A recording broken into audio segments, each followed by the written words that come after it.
Salam. ABC Akademiyadan olan gəlin bu üçüncü testin izahına baxaq. DNT molekulunda 2 qat hidrogen rabitələrinin, karbohidratların və fosfat turşusu qalıqlarının cəmi 4830-dur. Bu DNT molekulunda adenin azotlu əsaslarının sayı 230 olarsa, cəmi neçə hidrogen rabitəsi olar? 2 qat rabitələrinin sayını bizə karbohidratlarla fosfat turşusu qalıqlarının cəminin içərisində verib və buradan da bizə deyir ki, adenin 230-dur. Adenin 230-dursa, deməli 2 qat rabitələrinin sayı da 230-dur.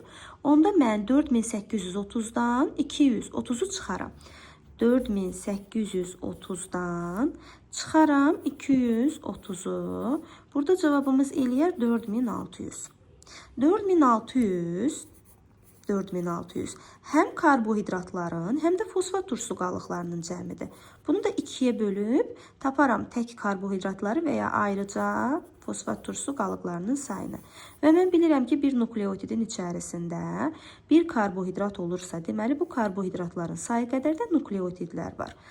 2300 ümumi nukleotidlərin sayıdırsa, onda 230 adenin varsa 230 da timin olacaq.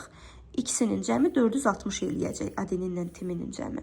Onda 2300-dən mən 460-ı çıxaram, yəni adeninlə timini çıxaram ki, yerdə görüm guaninlə sitozin nə qədər qalır. Burada da eləyər 1840. 1840 nədir?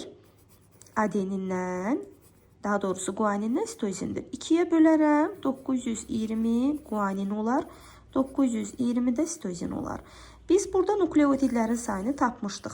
Biz bilirdik ki, nukleotidlər üstəgəl guanin bizə verir hidrogen rabitələrinin cəmi. Nukleotidlərimizi bildik 2300. Guaninin də sayını bildik 920. Cavabımız eləyəcək 3220 bütün hidrogen rabitələrinin sayı. Bizdən də bütün hidrogen rabitələrinin sayını soruşur. Düzgün cavabımız olar A variantı.